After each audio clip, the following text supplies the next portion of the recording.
नामी चोर था जिसे काम धंधे से कोई मतलब नहीं, इसलिए वो चोरी करके काम चलाता। हे भगवान, आज बचा ले इन गांव वालों से, वरना ये मार मार कर मेरा भरता बना देंगे। आज इस चोर को छोड़ेंगे नहीं, इसने हमारी नाक में दम कर रखा है। पकड़ो भाइयों इसे। कल्लू एक आदमी के पैसे लेकर भाग रहा था। भागते भागते वो लोगों की आंखों से बचकर एक घर में घुस जाता है। तभी एक आदमी उस घर में आकर एक औरत से कहता है, अरे बहन जी, क्या यहाँ कोई चोर आया था, काला नाटा? नहीं नहीं, यहाँ तो कोई आदमी नहीं आया है। एक बार फिर से बचकर निकल गया ये। अगर अगली बार मेरे हाथ लग गया ना तो उसकी खाल निकाल दूंगा। ये कहकर आदमी वहां से चला जाता है, जिसके बाद रेनू घर के अंदर जाती है और कल्लू को बेलन से मारना शुरू कर देती है। क्या रे, तुम्हें कितनी बार कहा है चोरी मत करो, लेकिन तुम्हें अकल नहीं आती। किसी दिन तुम अपनी वजह से मुझे भी पिटवा दोगे। अरे मेरी रसमलाई, मेरी जलेबी, मुझे माफ कर दे। अब क्या करूं, गांव में कोई काम देने को राजी नहीं है। कहते हैं तू चोर है, क्या पता कब काम के बहाने हमारी दुकान साफ कर दे। जब से तुमसे शादी की है तब से मैं पछता रही हूँ। एक बार मिल जाए मुझे वो बिचौलिया जिसने फैक्ट्री का मालिक बताकर चोर से शादी करवा दी। ए खबरदार, मेरे काम को गाली मत देना। मैं भी अपनी मर्जी का मालिक हूँ, समझी? पहले तो घर से बाहर निकलो।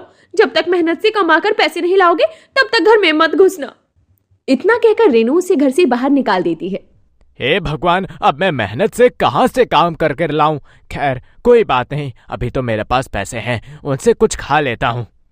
इतना कहकर कल्लू उन पैसों को लेकर एक होटल पर जाता है, जहां वो पैसे अपनी जेब में रखकर बैठा था और खाने का बहुत सारा सामान मंगवा लेता है।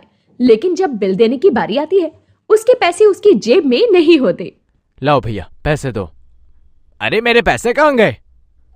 क्या हुआ, कहाँ है पैसे? पता नहीं भाई, अभी तो जेब में ही थे, अब पता नहीं कहाँ गए। ये ड्रामा हमारे सामने मत करना, चुपचाप पैसे निकाल लो, वरना हड्डी पसली एक कर दूंगा तेरी। हे भगवान, आज तो बुरे फंसे। ये पहलवान मेरी हड्डी तोड़कर चूरा बना देगा। उससे पहले मुझे यहाँ से भाग लेना चाहिए। कल्लू वहां से भागने की कोशिश करता है, लेकिन उससे पहले ही होटल का मालिक कुछ गुंडों से उसे पिटवा देता है। कल्लू अपनी जान बचाकर वहां से भागता है।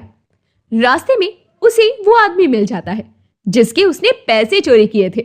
उन सब से बचने के लिए कल्लू जंगल में बने एक पेड़ की गुफा में छुप जाता है। जब तक वो लोग यहाँ से चले नहीं जाते, मैं यहीं छुपा रहता हूँ।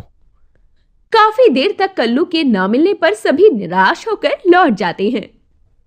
अरे भाई, ये तो वही जगह है ना जहाँ पे वो दानव रहता है। हाँ, ये वही जगह है। अच्छा ही तो है वो दानव उस चोर को खा जाए और फिर वो चोर किसी को परेशान ना कर पाए। क्या दानव? हे भगवान, ये मैं कहाँ फंस गया, अब मैं क्या करूंगा? सभी वहां से चले जाते हैं और चोर अंदर रह जाता है। तभी उस गुफा से आवाज आने लगती है, जैसे कोई कुछ मंत्र पढ़ रहा हो। जब वो पास आता है तो देखता है कि एक आदमी गुफा में जोर जोर से मंत्र पढ़ रहा था। उसके सामने एक पुतला रखा हुआ था। अब मेरी पूजा हो गई है। इस पुतले के सहारे मैं अपनी सारी इच्छाएं पूरी करवा सकता हूँ। जब ये पुतला और ताकतवर हो जाएगा तो मैं इसकी ताकत के जरिए पूरी दुनिया पर राज करूंगा। क्या, एक जादुई पुतला? ये तो बहुत काम की चीज लग रही है। लेकिन सूर्यास्त से पहले इसके कानों में सबसे पहली आवाज मेरी ही पड़नी चाहिए। अगर किसी और की आवाज इसके कानों में पड़ी तो ये उसी की सारी बातें मानेगा और जो वो कहेगा वही करेगा। बड़ी मुश्किल से मैंने इस पुतले को एक जादुई पुतला बनाया है। लोगों को दानव के डर से यहाँ आने से रोका है। ऐसी अनोखी चीज तो मेरे पास होनी चाहिए, फिर मैं इस पुतले से सारे काम करवाऊंगा ताकि मुझे चोरी ना करनी पड़े।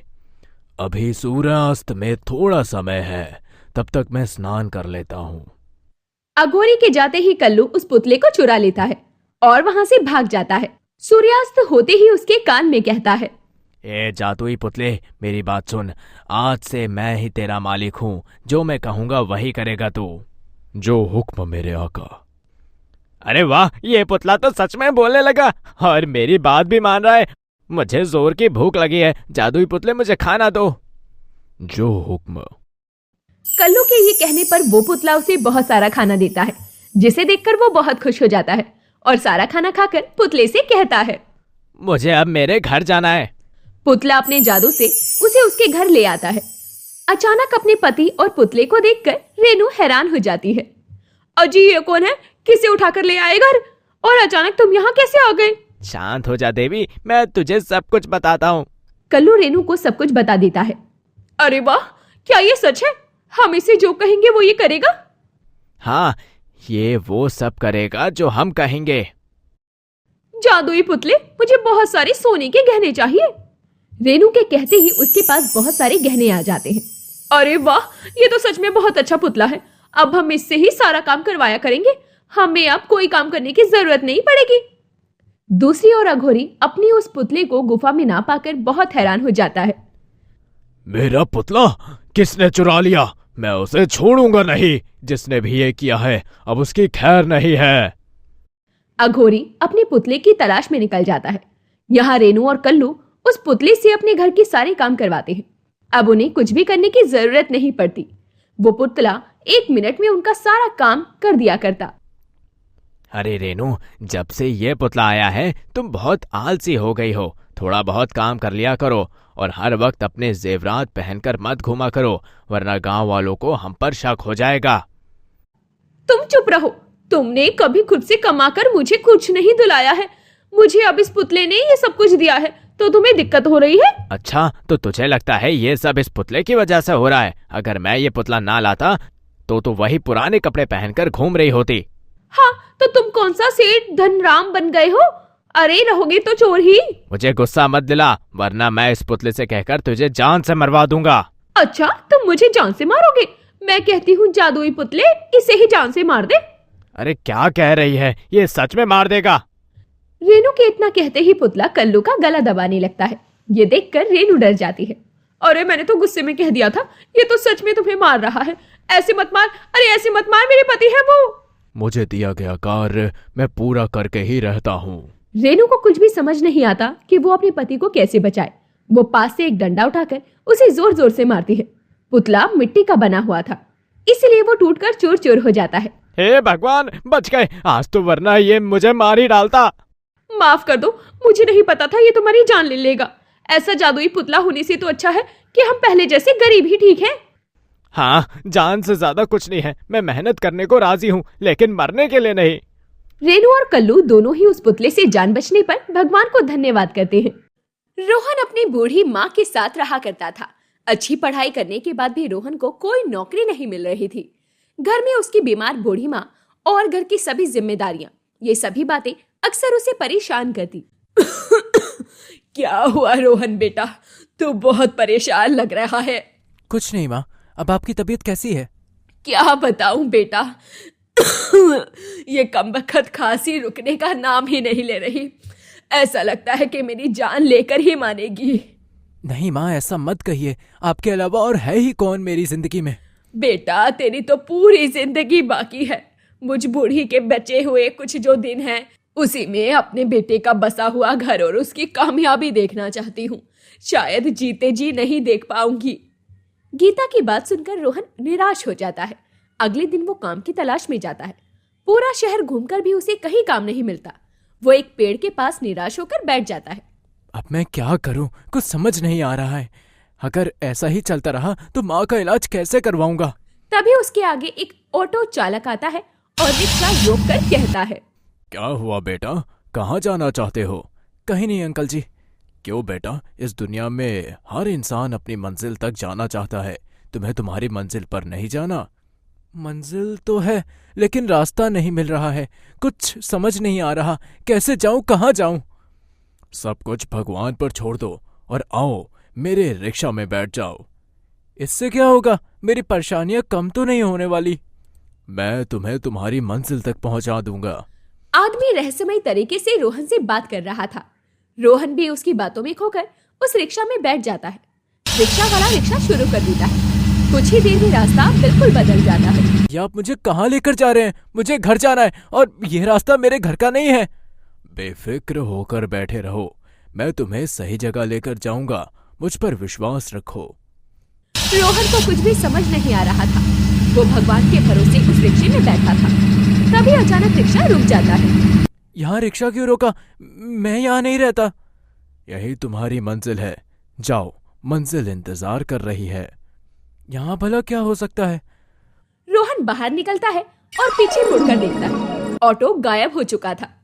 अरे वो ऑटो कहाँ गया? अभी तो यही था। इतना कहकर रोहन अपने आसपास देखता है, जहां कोई भी नहीं था। हे भगवान, यहाँ पता नहीं क्या होगा। कोई है? रोहन आसपास देखता है, वहां कोई भी नहीं था। तभी उसे एक घर से धुआं निकलते हुए नजर आता है और एक औरत की आवाज आती है। वो जल्दी से वहां जाता है और आसपास कोई नहीं था। वो औरत जोर जोर से रो रही थी। कोई मेरे बच्चे को बचाओ, वो आग में फंस गया है, कोई उसे निकालो। क्या हुआ? ये आग कैसे लगी? पता नहीं, अचानक आग लग गई। मैं मार्केट से वापस आई थी, जब देखा घर से धुआं निकल रहा था। घर में नौकरानी भी नहीं है, मेरा बच्चा अंदर फंस गया है। आप रुकिए, मैं उसे बचाने की कोशिश करता हूँ। रोहन खिड़की तोड़कर घर के अंदर घुसने की कोशिश करता है और बच्चे को बचा लेता है। आपका बहुत बहुत धन्यवाद, आपने मेरे बच्चे को बचा लिया। मेरे बच्चे के बिना मैं कैसे रहती। अरे धन्यवाद की जरूरत नहीं है, भगवान आपके बच्चे को सलामत रखे। मेरे पास आपको ये देने के अलावा और कुछ भी नहीं है। आप ये पैसे रख लीजिए, मना मत करना। मुझे भी माँ के लिए पैसे चाहिए, तो ले ही लेता हूँ। रोहन वो पैसे लेकर घर वापस आ जाता है और अपनी माँ के लिए दवाई भी लेकर आता है। पूरा किस्सा अपनी माँ को बताता है। ये सुनकर उसकी माँ कहती है, मान न मान, वो जरूर भगवान का ही कोई रूप था, जो इंसान के रूप में तेरी मदद करने आया था। पता नहीं माँ, लेकिन वो ऑटो और वो आदमी दोनों ही थोड़े अजीब थे। अगली सुबह जब रोहन घर से निकलता है, वो देखता है कि सामने उसके वही ऑटो खड़ा था, जिसने उसे कल उस जगह छोड़ा था जहां आग लगी थी। लेकिन ऑटो में कोई नहीं था। वो ये देखकर हैरान हो जाता है और ऑटो के पास जाता है। वहां कोई नहीं था, बस एक कागज था। अरे ये तो वही ऑटो है जो कल मुझे वहां छोड़कर आया था, लेकिन अंदर तो कोई भी नहीं है। इस कागज पर क्या लिखा है? मेरा काम खत्म हुआ, अब ये रिक्शा तुम्हारी अमानत। ये देखकर रोहन बहुत ज्यादा हैरान था कि ये रिक्शा किसने यहाँ छोड़ा और ये खत किसका होगा। उसे कुछ भी समझ नहीं आया। तभी वो उस रिक्शे के अंदर जाकर बैठ जाता है और अचानक रिक्शा खुद ब खुद शुरू हो जाता है। ये क्या हो रहा है? ये रिक्शा कैसे शुरू हो गया? रिक्शा खुद ब खुद चलने लगता है। रोहन डर जाता है। रिक्शा एक अजीब सी जगह पर जाकर रुक जाता है, जहाँ एक आदमी खून से लथपथ पड़ा था। अरे इस आदमी की हालत तो बहुत खराब है, इसे हॉस्पिटल लेकर जाना होगा। रोहन जल्दी से उस आदमी को अपने ऑटो में बिठाता है और उसे अस्पताल लेकर जाता है। और वक्त से उसे अस्पताल में इलाज मिलने से वो आदमी ठीक हो जाता है। भाई, आप मेरे लिए किसी देवता से कम नहीं हो। आज आप अगर वक्त से नहीं आते तो शायद मेरी जान चली जाती। आप वहां कैसे फंस गए थे? आपको इतनी चोट कैसे लगी? मैं वहां से जा रहा था, तभी कुछ गुंडे मेरे पीछे पड़ गए और उन्होंने मेरे पैसे छीनने के लिए उन्होंने मुझ पर वार कर दिया। और जब मैंने अपनी जान बचाने की कोशिश की तो उन्होंने मेरा ये हाल कर दिया। अगर वक्त पर तुम ना आते तो मेरी जान चली जाती। इस एहसान का बदला कैसे चुकाऊंगा मैं? नहीं सर, आप बस ठीक हैं, मेरे लिए इतना ही काफी है। आप बस दुआ दीजिए, मेरा काम चल जाएगा। बस इतनी सी बात? अब सोचो आपकी नौकरी लग गई। मैं कुछ समझा नहीं। मेरी अपनी इलेक्ट्रॉनिक चीजों की कंपनी है, आप कल से वहां ज्वाइन कर सकते हैं। आपने मेरी जान बचाई है, उसके बदले में मैं इतना तो कर ही सकता हूँ। आपका बहुत बहुत धन्यवाद। रोहन खुश होकर बाहर आता है और देखता है कि जिस ऑटो में वो वहां आया था वो वहां पर नहीं था। वो ऑटो कहाँ गया? आज उसकी बदौलत ही मुझे ये काम मिला है। रोहन हर जगह उस ऑटो को ढूंढता है, लेकिन उसे ऑटो नहीं मिलता। वो अपने घर आता है और अपनी माँ को सब कुछ बताता है। ये सुनकर उसकी माँ कहती है, बेटा जरूर वो कोई मामूली नहीं बल्कि एक जादुई ऑटो होगा, जो तेरी मदद करने के लिए खुद भगवान ने यहाँ भेजा था। अब देख, उसकी वजह से तुझे नौकरी भी मिल गई और हमारा घर भी संभल गया। हाँ माँ, अब तो मुझे भी ऐसा ही लग रहा है कि वो कोई मामूली ऑटो नहीं था, वो एक जादुई ऑटो है। रोहन अब अपनी माँ का इलाज करवा सकता था, क्योंकि उसे भी एक नौकरी मिल गई थी। जादुई ऑटो ने उसकी और उसकी माँ की जिंदगी बदल दी। अब वो एक खुशहाल जिंदगी जीते हैं। दूर किसी गांव में एक लकड़हारा रहा करता था, जो जंगल से लकड़ियां काटकर शहर में बेच कर आया करता। सर्दियों का मौसम था। एक दिन लकड़हारे की पत्नी सीमा उससे कहती है, गर्मियों में काम बहुत कम रहा है, इसीलिए अब बचे हुए पैसों के साथ राशन भी खत्म होते जा रहा है। अब हम क्या करेंगे?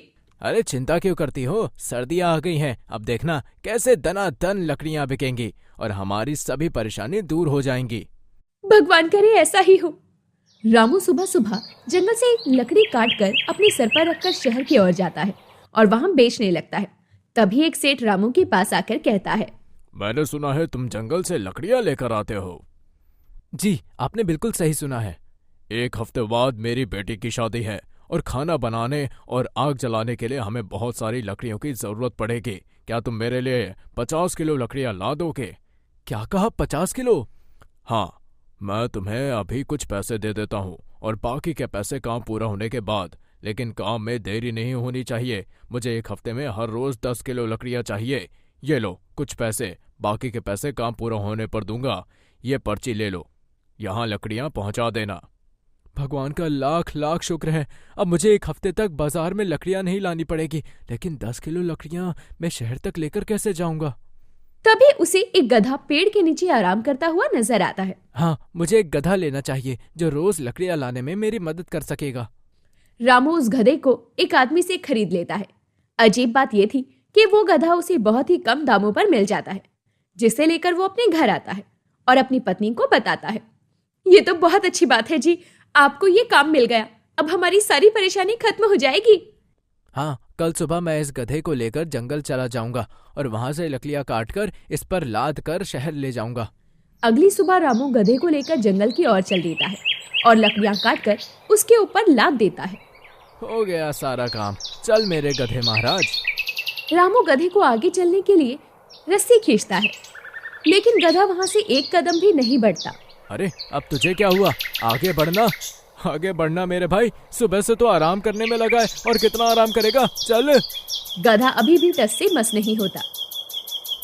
क्या हुआ इसे? कहीं इसकी तबीयत खराब तो नहीं हो गई? इसे कुछ खाने के लिए देता हूँ। रामू उसे बहुत सारी गाजर खिलाता है। चल, अब पेट भर गया ना तेरा, आगे चल। गधा थोड़ा सा आगे चलता है और फिर रुक जाता है। अब क्या हुआ इसे?